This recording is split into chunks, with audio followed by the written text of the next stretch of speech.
বিয়ের পর শ্বশুর বাড়িতে ঘুরতে গিয়েছি।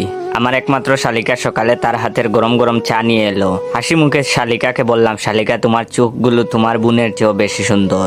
বউ দরজায় দাঁড়িয়ে শুনে ফেললো। তারপর থেকেই আমার শ্বশুর বাড়ি যাওয়া বন্ধ। বউ বলে দিল, যেদিন আমার বোনের বিয়ে হবে সেদিন তুমি শ্বশুর বাড়ি যেতে পারবে, তার আগে না। অফিসের কলিগ শান্তার সাথে হেসে দুটো সেলফি তুলেছিলাম। শান্তা আমার আইডি ট্যাগ করে ফেসবুকে আপলোড করে দিল। বউ সেই ছবিগুলো দেখার পর সেদিন রাতে অফিস থেকে বাড়ি ফেরার পর দাঁত কেলিয়ে বউয়ের সাথে পুরো 600 ছবি তুলতে হয়েছিল। পরের দিন অফিসে যেও আমার দাঁত কেলানি বন্ধ হচ্ছিল না।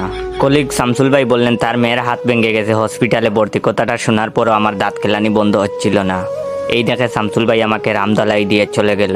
সে তো আর জানে না বউয়ের সাথে দাঁত কেলানি 600 ছবি তোলার পর আমার মুখ আর বন্ধ হচ্ছে না। অফিস থেকে 4 দিনের ছুটি পেয়েছি। আজকাল বউয়ের মন মেজাজও ভালো। রাতে খেতে খেতে বসেছি, এমন সময় ডোরবেল বেজে উঠলো। বউ গিয়ে দরজা খুললো। পাশের ফ্ল্যাটের বাবি এসেছেন, হাতে একটা বাটি। বাবি হেসে হেসে আমার বউকে বললেন, ভাই সেদিন ফেসবুকে পোস্ট দিয়েছিলেন শুটকি ভর্তা খেতে ইচ্ছে করছে, মেসেঞ্জারেও নক দিয়েছিলাম। ভাই আমার কাছে শুটকি ভর্তা খেতে চেয়েছিলেন, তাই বানিয়ে নিয়ে এলাম। তারপর বউয়ের হাতে ভর্তার বাটি দিয়ে বাবি আমাকে একটা বাঁকা হাসি দিয়ে চলে গেলেন। আর এদিকে আমি মনে মনে দোয়া দুরুদ পাঠ করতে শুরু করলাম, এবার আমার কি হবে। তারপর আর কি, আজ 3 দিন বউ সকাল সন্ধ্যা শুধু শুটকি ভর্তা দিয়ে ভাত খেতে দিচ্ছে। কারো ঘরে কি ভালো খাবার হবে ভাই? আজ 3 দিন না খেয়ে আছি। কেউ